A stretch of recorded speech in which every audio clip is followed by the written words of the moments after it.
So the first lecture was really about basic lab testing, which is kind of what we did in the first year, and maybe we've gone a little bit further. But now what we need to do is to move on to more advanced testing, and hopefully you can take some important messages from this and apply them in industry when you get there. I'm sorry to say again, the state of British industries, industry around the world, is pretty appalling. Because a lot of the time people are doing rather crude, rather simple tests just to look at the strength of soil. Now, actually, when you do a design of a structure, calculating whether it collapses or not is the easy bit. And you know, you can do the calculations, they're quite simple. The pile capacity, the foundation capacity, and all you need are unbranched shear strengths and friction angles and things like that. And the tests are pretty easy and the calculations are pretty simple. And an awful lot of lab testing is rather uselessly done, poor quality lab testing for that purpose. What is much more important actually, and what you will spend most of your time designing, is not whether a structure will collapse or not. Most of them will be far from collapsing. But it will be the displacements, the settlements, the movements of the retaining wall, that type of thing. And for that, you need the stiffnesses of the soil, and that's much more complicated and has to be done very carefully. So I apologize if this lecture goes into a bit of detail on how to measure stiffness accurately, but you do need it. Otherwise, you know, you're just wasting your time doing simple tests. They cannot give you the right stiffness that you need. Then the other sort of more aspect of more advanced lab testing is anisotropy. Soils have very different properties in the horizontal and vertical directions, and so you have to have different stiffnesses and different strengths in the two directions, which in traditional design we often neglect, but we should not do, because that can be extremely important in terms of stability and settlements and the rest of it. Again, the apparatus are more complicated, and I can only apologize for that, but it takes a little bit of understanding. Not much we can do, but try to understand what you can and try to apply it when you get to industry. It is important. And then finally, there are some words at the end of this section of the lecture on the philosophy of testing. As I said, too many people do loads of poor quality tests, and what you should be doing is small numbers of carefully chosen, really high quality tests. So with that, we'll switch to the voiceover for the lecture. We can define soil stiffness in two different ways, remembering that the stress-strain behavior of soil and Q deviator stress, that can be axial or even shear strain, is very, very nonlinear. So which method we choose to define our stiffness is important. Firstly, the most simple way is the sequence stiffness. So at a point here, we take the current deviator stress or change from the start of the test, delta Q, large delta Q, and we divide by the current strain or the change from the start of the test, delta epsilon A. Large delta meaning the increment from the start. If we did that, we would find that we plotted the Young's modulus here. We would have a constant value. It's not very well drawn here. That should be a constant value at the start. And then there'll be some yield, noticing the yield is at very tiny strains. And then the stiffness would decrease. And of course, at very large strains, the stiffness would tend to 0. Notice that we plot here the logarithm of the axial strain. The alternative is to plot the tangent stiffness, which is simply the local gradient at the current point. So little dq by d epsilon a gradient. At the very tiny strains, when the soil behavior really is elastic, the two stiffnesses, of course, will be the same. If it's a straight line, the gradient or the secant will be the same there.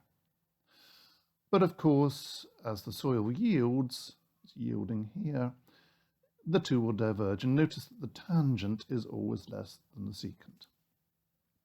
In your exercise, you're going to do something like this.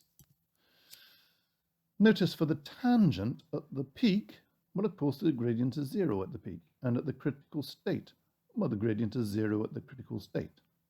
But for the secant, the peak and the critical state don't have anything in particular in terms of secant stiffness. The secant at the peak is not 0.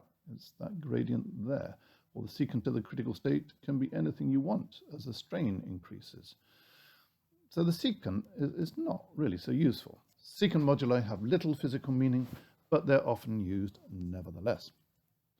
Typical data are highly nonlinear, and true yield strains are tiny, tiny strains, typically in the region of 0.001 to 0.01%. So remember, if we do elastic design calculations like settlement calculations for a foundation, we do know they are a gross simplification. It's not real. We have to cheat in a way with those methods. The soil is not linear. And as I said, the yield point is at tiny, tiny strains like that, barely appearing if we plot Q against linear axial strain. Now this is all important, because if I plot stiffness against the log strain, here I've got shear modulus, G, not E, and I've got shear strain, not axial strain, but the graph is similar. We've got that elastic value, then we've got a steep reduction in stiffness. In this, there's no peak in the soil, so it's just going straight to critical state at 0 stiffness. But what I want you to see is that the typical range of strains around engineering structures is very small. Until things fall over, until they fail, the strains are small. Retaining walls, foundations, tunnels, you're in these sorts of regions. Tunnels have got slightly larger strains, but they're generally small strains. So we're in exactly the region of the high nonlinearity of the soil. So choosing a soil stiffness, for example, if you're using an elastic method and you're trying to use a constant value of stiffness, choosing a value is a nightmare. You could have anything between there and there. In terms of measuring the stiffness in the laboratory, I will show you in this lecture what you can do with conventional testing, like a conventional triaxial. I will introduce you to local gauges, improving the measurements, getting down to here these days. And I will show you some dynamic methods, particularly some called the Bender elements, which will get right down here to the elastic values of stiffness. As I said here, I'm showing the shear modulus before I showed you the Young's modulus. Remember that if we add 0, or this means the elastic stiffness before yield, G0 or E0. And remember that the shear modulus and Young's modulus are related by G is E divided by 2 times 1 plus nu. That's nu, the Poisson's ratio. The problem with soil mechanics is that the G, E, and nu, they're all changing with strain level in this sort of nonlinear way. So it is hideously difficult. Now, we saw a design of a triaxial in the last part of the lecture in which we made measurements of the strain or displacement in the axial direction outside the apparatus with an LVDT. Now, the problem is that those measurements are not very good, and that's why they're only good for larger strains. The problem is that there are many other displacements. What we want is the displacement or the strain in the sample. But because we're measuring overall the whole apparatus, we would have some seating error when the porous stone is not quite flat on the pedestal. That's called a seating error. The end of our sample might not be quite cut flat, and so as you load it, it beds into the porous stone. That's a bedding error. We've got two ends of the sample. And then, of course, the sample might not be quite aligned, might not be quite aligned axially with the load cell, or it might be tilting. And so those are alignment errors. Or the load cell that you're measuring the deviatoric force with, that I described in the last part of the lecture, that will be slightly compliant, it will be slightly flexible, and that will also add deflection. Anyway, all of these details about errors, they're adding to the overall error in the axial direction. What can we do to avoid it? Well, we can try to make corrections for all of these little errors, and I'll show you how that's done later. Or we can simply bypass the whole thing by sticking a transducer on the side of the sample, measuring the displacements and strains in the sample directly. So these are the three most common types of local axial strain transducer. This is the most common one, pretty much universally used these days, and I had something to do with it. This is my research student. There are two of these, one on each of the side of the sample, and these are the mounts holding a very tiny LVDT onto the side of the sample. This is also commonly used. It's from Imperial College, from my colleague there, Richard Jardine, and it's an inclinometer. So there's a sample, two mounts, and as the sample strains, these push together, and this tilts, and you measure an inclination and therefore a displacement. Again, one on each side of the sample. And this one, the Hall effect transducer from Chris Clayton, who was at Surrey University at that time. Again, one on each side of the sample, but not really much used these days. As I said, two transducers are attached diametrically opposite each other, directly on the sample membrane. We tend not to use these pins through the membrane anymore. As I said, the LVDTs are the most accurate one and are now widely used. Do remember, if you've got local or internal, as they're sometimes called, measurements of axial strain, you take the displacement between the mounts and you don't divide by the whole sample length, you divide by the distance between the mounts, of course, to derive the strain. So here are photographs of two of the devices. These are inclinometers of Richard Jardine at Imperial College, one on either side of the sample. And these are my LVDT system with one axial LVDT. There's the other one, and this is the mount at the top and the mount at the bottom. So we're measuring the displacement between those two mounts, and to calculate the strain, we do not divide by the sample length, we divide by the distance between the mounts. This one here is measuring the radial strain, which we'll talk about in a moment. So these are some details of the calculations of the stiffnesses. We're going to use regression, although in my simple example here, I've just got a few data points. You may have hundreds or thousands. So I've got a 5-point regression, 1, 2, 3, 4, 5. I used LINEST function in Excel to get a gradient, LINEST. And then I get the gradient, which would be dq by d epsilon a. That would be a Young's modulus.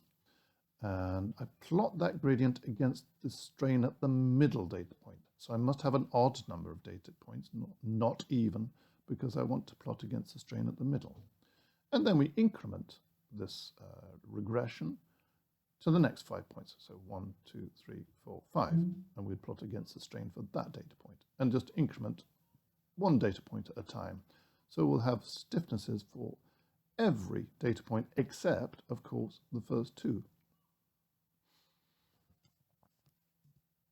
Here are some detailed instructions about how to optimize your calculations. I will not try to go through them now. They're too detailed, but they will help you with the coursework. You'll get graphs like this. These are real data for London clay. This is shear modulus, not Young's modulus, but it's just dq by 3 d epsilon a. Remember, the secants are larger than the tangents. They should join at very tiny strains. But you can see here that the tangents at small strains tend to be more scattered, and that's why practicing engineers often prefer secants, because they look prettier in reports, but actually they don't really have much meaning. This is the local strain device for measuring radial strains, and it's a device, we tend not to use these pins these days, but it sits on the sample. There are two mounts to sit on the sample, so the sample is going through here, as you saw in the photograph. That's a hinge, and as the sample expands or contracts laterally, you measure the displacement on this displacement transducer, this LVDT. This is the most common design. It tends not to work that well. Another specialist measurement that we make often is to measure the pore pressure in the middle of the sample. When we're testing clays, we need to know whether the pore pressures are uniform through the sample. We might be measuring the pore pressure at the top or at the base, but we don't know whether in the middle it's got the same pore pressure. If we load too quickly, it will not. So we have a pore pressure transducer in the middle of the sample as well, stuck through the membrane onto the sample like this. These are the details, which are more than you need. So this is simply to check whether the pore pressure in the middle of the sample agree with what you measure at the base, preventing premature or too fast loading or something like that. If I take extreme care and if I correct the measurements for the errors that I've talked about above, the seating error, the bedding error and all that, you actually can get good agreement between the external axial strains and the internal, the local ones. That will only work for softer soils, and this is an example from a soft clay, and this is work we did many years ago. There's no reference on here because it's me. This is a stiffness plotted against a log strain, always log strain, remember. And you can see the local LVDTs and the usual external one outside the apparatus, they agree pretty well. What we've done here is we repeated the same test on a piece of metal, took the displacements we measured, and then subtracted those from the measurements we made during the actual test. And that corrected the external LVDT readings. And if you do that, it agrees pretty well, at least for a very soft soil where the stiffnesses are low. These are shear moduli. But you can't do that for weak rocks or stiff materials. Look how much stiffer this is, 2 gigapascals. And if you have something stiff like that, no amount of trying to correct the data for the errors in the apparatus is ever going to work. The external stiffnesses from external LVDTs will never, ever be good. And you have to have the local transducers put on this directly on the sample. There's no alternative. To get the elastic stiffness, we have this other technique. This is a dynamic technique. They're called bender elements, and they're little elements in the base platen and the top platen, or base pedestal, top platen. These elements, about the size of your fingernail, these are sticking out into the soil sample. They look like this. They're piezoelectric elements, and as you put a voltage across them, they bend, vibrate backwards and forwards. And that is sending a shear wave through the sample. You have another element at the other end of the sample to receive the wave. And therefore, by displaying the transmitted and the received waves on an oscilloscope, you can get the time difference. You can calculate the velocity of travel. And that velocity of travel will give you the shear modulus. I won't go through the equations. That's a bit boring. If you do that, and this is what has been done here, we're plotting the shear modulus against the logarithm of the shear strain always. These are different pressure levels, and these are the bender element stiffnesses for 650 kPa, 250, 150, and 63. So those are the elastic stiffnesses from the bender elements. These data points here are from the LVDTs as we shear the sample in a conventional triaxial test. They're tangents. Now these should join up with those at the very small strains, and they kind of look like they might. Again, these are my data with my research student some years ago.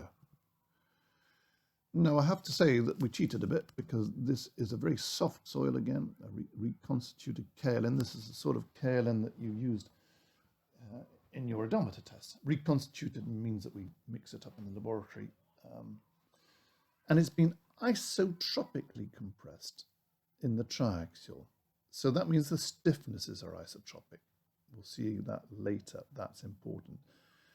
This will only work, I will only get good agreement between the dynamic stiffness and the monotonic or static stiffnesses, these ones here, if the soil properties the soil stiffness is isotropic. That means the same stiffness in every direction. Here what we've done is we plotted those stiffnesses that you saw on the last graph with G on a logarithmic scale and P dash now on a logarithmic scale. So one test might have that black data point from the Bender elements, and for increasing strains, the tangent stiffnesses are coming down this way. So we can plot for tests at different P dash values, going this way, contours for different strain levels. That's the contour for the Bender elements and also for the tangent stiffnesses from the LVDTs at 0.0001%. They agree. This is 0.001%, 0.01%, and this is 0.05% down here. There's no contour. Anyway, what you can see is that on a log-log graph, you get these straight lines which gently converge. You can use an equation like this one, G is A P dash to the N, where this A and N are the intercept and gradients of these lines, and they should depend on the strain level. A will be decreasing with strain increasing, and N will be increasing as strain increases. Unfortunately, real soils are anisotropic because of their geological history. They've been deposited one-dimensionally, they've undergone burial after deposition one-dimensionally. So the simplest possible thing we can ever hope to see is a soil that is cross-anisotropic. That means a soil where the stiffness in the horizontal directions is the same. So I might have a different stiffness vertically, but the two horizontal directions are the same.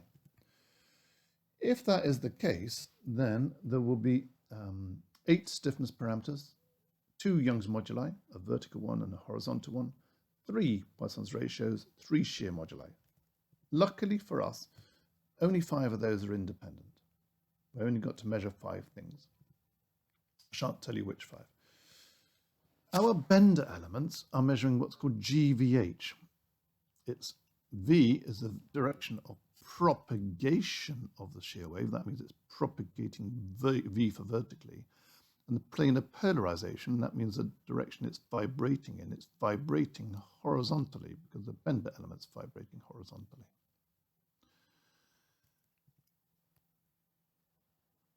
If you have a fully anisotropic soil, now that might happen because if you have, let's say, tectonic loading, with faults and folding, you remember your geology, there may be very different stresses in the 2 horizontal directions.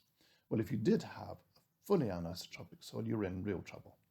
There would be 36 elastic parameters, and 21 of those are independent. Many or even most of them you can't even measure. So often what we have to do in soil mechanics is, even when we know the soil is not cross-anisotropic, it's not simple, we assume it is just because we can't do any better. And it never will be possible to do any better. You simply will never be able to measure all of these 21 independent parameters. It cannot be done. So, for example, in London, we know that London is in a basin formed on an east-west axis by folding, so the stresses in the ground in London are greater in the north-south than the east-west direction. So the stiffnesses will be different in the different directions, but we cannot take account of it, as you will see shortly. If the soil is cross-anisotropic, that means the same stiffness in each direction, we can put Bender elements in a T configuration in the side of the sample, laterally mounted T elements. We can send shear waves through the sample laterally.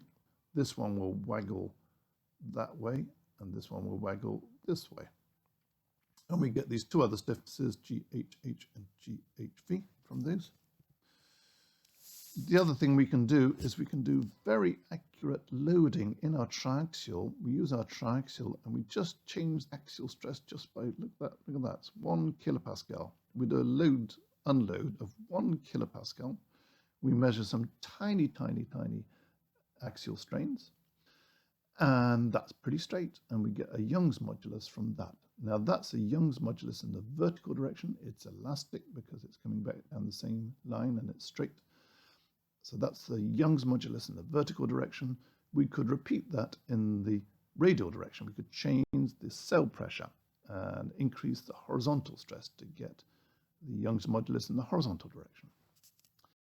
Anyway, you have to do a bit of nasty mathematics, and if you do it, you can get the full set of elastic parameters. So this is for London Clay. This is from Heathrow Airport. These data were used in the design of Heathrow Terminal 5. These are the tests we did. You can see that in the London Clay, the horizontal Young's modulus in blue is more than the vertical Young's modulus in red. This is important. It's a huge difference. If you're designing a retaining wall, that's really important. Much stiffer horizontally than vertically. In the shear moduli, the BE means bender element. These are other methods, which I won't go into. But the G in the vertical plane is much less than G in the horizontal plane. These are the shear moduli. These are the Poisson's ratios. You would be commonly thinking that Poisson's ratio might be, I don't know, 0.2, 0.3. Some of these Poisson's ratios are 0 or even slightly negative. It is possible. Some of them are more than 0.5. In a simple isotropic soil, you cannot have a Poisson's ratio more than 0.5. But the rules change for anisotropy, so it gets complicated. Sorry to say this graph is offset relative to these because we had different definition of zero depth. At larger strains, well, we have to use what's called a hollow cylinder apparatus. Now, for many practical problems, the direction of principal stresses might rotate during loading, for example, in an embankment. So there are the stresses in the ground, which might be principal stresses, vertical and horizontal, before we put the embankment. But as we place the embankment, the stresses rotate with the thrust being this way. The major principal stress is now that way, not vertical. We can define the rotation of the major principal stress from vertical to now inclined with an angle alpha. If I have a triaxial, in a triaxial cell, well, I could apply a vertical stress, which is the major principal stress, or I could reduce the vertical stress so that it's the horizontal that becomes major. In either way, it's either alpha of 0 or 90, but I cannot have funny alpha values in between. For that, I need one of these apparatus. This is called a hollow cylinder apparatus. And instead of having a solid triaxial sample, I've got a hollow cylinder with an internal pressure and an external pressure. And I can apply the vertical stress and a torsion, a torque, on the top of the sample, tor. To consider the stresses on this is complex, and for your information, you don't try to know the details. This is a sort of section of the wall. That's the vertical stress. As I apply shear stress, it rotates the major principal stress by an angle alpha. I won't go through the details, but the average of the external and internal radial stresses controls sigma 2, the intermediate principal stress. The difference of the external and internal radial stresses, the difference between these two, controls the hoop stress. That's the hoop stress through the wall. That will be the minor principal stress usually, sigma 3. Applying the shear stress, the torque on the top will control alpha, the inclination of the major principal stress. So this apparatus can be used to vary B and alpha. And remember, B is sigma 2 minus sigma 3, intermediate minus minor, divided by major minus minor. So here are some typical data. This is the angle alpha, inclination of the major principal stress against, this is a friction angle. Look at the huge effect. These are different soils, huge effects on the friction angle. So this is not something you can ignore. In summary, advanced aspects of soil behavior are complex. with the nonlinearity and anisotropy that we looked at here. But there are many other factors that I haven't had time to discuss or too complicated for undergraduates. For example, unsaturated soil behavior. But all of these things are very important for design. Complex soil behavior requires complex soil tests. Our technology is far more sophisticated than perhaps you realize. A lot of it looks quite crude, but it's much more sophisticated than in many areas of engineering and even applied physics. Burying our heads in the sand and hoping for all this complexity to go away is not an option. That's what industry tends to do, but that would simply cost lives and money.